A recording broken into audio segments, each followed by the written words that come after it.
58.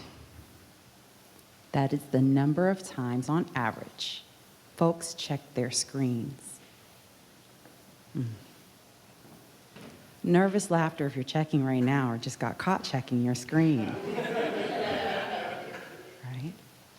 So we spend on average about 6 hours and 58 minutes on a screen at any given point of the day. That's a lot of time, right? And it's interesting that we spend so much time in these spaces thinking that we are contributing to something or escaping something, when in reality we're just forming circles in our own minds. It sometimes causes anxiety. It sometimes keeps us up at night when we should be sleeping. And then we get up the next day and we say we were too busy to sleep. 58. I'm actually a little biased. I think that number's a little off.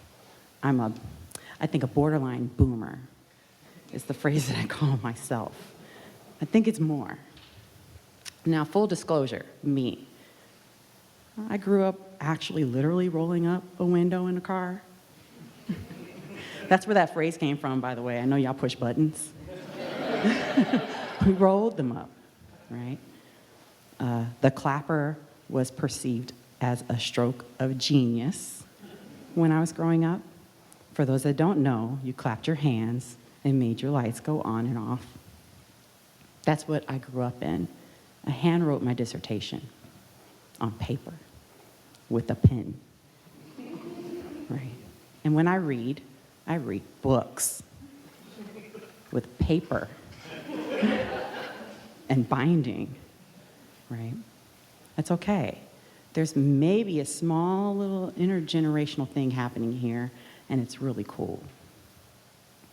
But again, thinking about the amount of time we spend on our screens and the amount of time that we really spend on trying to be connected with each other and with people, let's think about ways in which we can cultivate community that's caring and thoughtful in a dualistic way, okay? So I consider myself to be a Rotary girl in a digital world. I can kind of do both and. I know how to clap the lights on and off, but I also know how to scroll. I figure it out, right? And I encourage us all to consider how to do that. So, one thing I want to note is that I kind of judge y'all a little bit. I want to say that I'm not judging, but I judge. I judge when I watch y'all cross the street, for example.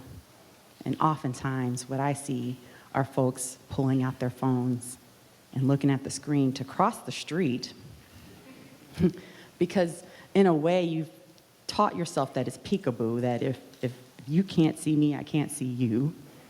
But I actually can see you crossing the street on your phone, newsflash. So the phone doesn't make you go away.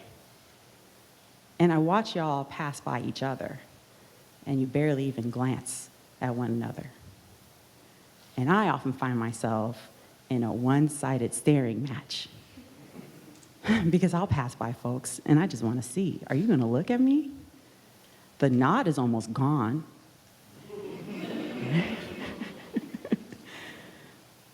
I've actually literally watched someone look at a hole in the ground walking by me, and I did have to stop. Come on. That hole is more interesting than me? Come on. And that person was startled and maybe a little ashamed, mostly embarrassed, and petrified, just wanted to walk away because there was something about connecting with the human that made that person really anxious. And they didn't know what to do. I understood that. I gave them grace and let them go about their business. But if we're talking about changing this world, what is it about connecting with someone else that scares you? Because in order to change the world, you have to be connected, okay? I ground a lot of my work in my research. I ground it in Black feminist thought and Black cyberfeminism. And some of the tenets include the fact that Black women are not a monolith. We're not all the same. It also means that sometimes we find ourselves as outsiders within, which means we might literally be in a space, but we're not of it. So Collins talks about what it means to be a part of a family, for instance. And they find that oftentimes when we think about family in US contexts, when you think about what it looks like, oftentimes it's not people that look like me. But I'm allowed to come into your house. I could take care of your kids. I could serve you dinner, but I'm not your family. That's what outsider within means. It shows up in the digital space as well. The digital space is considered one that is assumed white and male. So when you think about publishers of content in spaces, unless you have some kind of imagery attached, the assumption right away, oftentimes, is that that voice is white and male. You see that in gaming, for instance. If you're a gamer, you play video games, they have avatars. And you get to choose. You can be creative. You're a unicorn if you want to. And there's maybe a shoot 'em up concept behind this game. You're not assuming that this person right here is the one shooting you down on the other end of that screen. You think it's little Timmy. No, it was me. I gotcha. The other assumption is that you can separate your virtual self from your physical self, and that is not true, right? So your physical self is dually connected to your virtual self. And your physical self comes with gendered and racialized realities. And that's going to play out in the ways that you show up in virtual spaces. What does all this mean? I think y'all do really cool things with this digital sphere now. You got your tiki-taki, the Twitter, the Book of Faces. I went to college when you actually had to have a username that had a college domain to be on Facebook. And I'm not aged or seasoned. Technology just moves too fast, right? But you're doing some really cool stuff. There's counter spaces in those domains. And we are learning about issues that are most impacting minoritized voices in the digital domain. That's amazing. That's actually what I do my research on. I want to explore how we can amplify these counter spaces that show up in the digital space. But do not feel like you can use that as an outlet for escapism. Because as much as we can utilize those spaces to share a concern or an issue, that's not going to move the needle in a sustainable way. Because we're talking about sustainable change, right? Not just something that feels good in a moment and then you move on. And research indicates that folks think nowadays they're really good at doing multiple things at once. You're not. You think that being on a screen for 6 hours and 58 minutes a day is helping you with your concentration. It's not. You're actually less inclined to be focused, less inclined to do multiple tasks because of all the ways that we're engaging with these devices. Okay.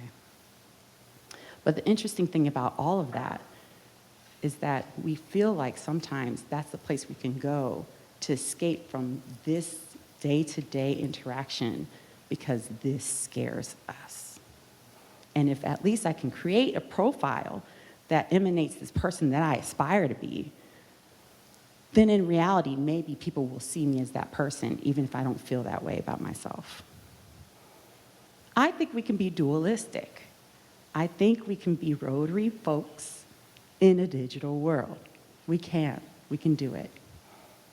I just think it takes some understanding as to why we're engaging in tech, why we are creating these spaces, and understanding why they matter.